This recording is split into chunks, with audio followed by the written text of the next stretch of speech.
नमस्कार मंडळी, जाणी जेवण कर्माच्या छोट्याशा व्हिडिओत तुमचं सगळ्यांचं स्वागत आहे। आज मी करते आहे ज्वारीच्या लाह्यांपासून एकदम साधा, सोपा, सुटसुटीत, चटपटीत आणि झटपट होणारा म्हणजे 5 मिनिटापेक्षाही कमी वेळ लागणारा हा पदार्थ आहे। तर याच्यासाठी आपण 2-3 चमचे तूप घ्यायचं आहे पॅनमध्ये, त्याच्यामध्ये जिरं, मोहरी घालायचं आहे, कढीपत्ता घालायचा आहे, थोडासा तुम्ही मिरची घालू शकता मुलं तिखट खात असतील तर, हळद, तिखट, धणे जिरे पूड घालायची आहे आणि त्याच्यानंतर या ज्वारीच्या लाह्या याच्यात घालायच्या आहे छानपैकी।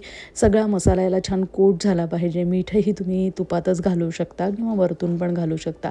थोडंसं या चिवड्याला, या भडंगला चटपटीत करण्यासाठी तुम्ही थोडंसं आमचूर पावडर घाला किंवा चाट मसाला घाला आणि ते आंबटपणा बॅलन्स करण्यासाठी थोडीशी साखर पण घालू शकता आणि मस्तपैकी एकत्रित करा। थोड्या वेळाला परतवू द्या आणि कुरकुरीत करून घ्या छानपैकी। आणि असा हा आपला एकदम पौष्टिक, कॅल्शियमनी भरपूर, पचायला हलका असलेला स्नॅक्सचा पदार्थ अगदी 5 मिनिटापेक्षाही कमी वेळेत तयार होतो। मुख्य म्हणजे याच्यामध्ये तुम्ही व्हेरिएशन पण करू शकता। मिरची घाला, शेंगदाणे घाला, तीळ घाला, वेगवेगळ्या बियाज घालू शकता, म्हणजे सनफ्लॉवर सीड्स, पंपकिन सीड्स वगैरे असं पण घालून पौष्टिक करू शकता। काजू, किसमिस घालून पण वेगळा टेस्ट देऊ शकता।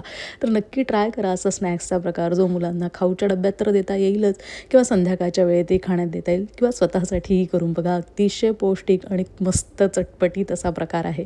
थोडंसं याला मायक्रोवेव्ह बाउलमध्ये टाकून मी गरम करून घेते 1-2 मिनिटासाठी, म्हणजे आणखी कुरकुरीत होतो। किंवा तुम्ही हा जास्त प्रमाणात केला तर आयत्या वेळेला पण तुम्ही दरवेळेला असा थोडासा गरम करून पण खाऊ शकता, तशीच मज्जा येणार आहे। आणि यापेक्षाही हा पदार्थ होणाऱ्या कमी वेळात तुम्ही लाईक, शेअर, सबस्क्राईब पण करू शकता या चॅनलला। असेच व्हिडिओ आवडत असतील तर नक्की करा। भेटूया आपण पुढच्या भागात अशा छान रेसिपीसह। तोपर्यंत नमस्कार।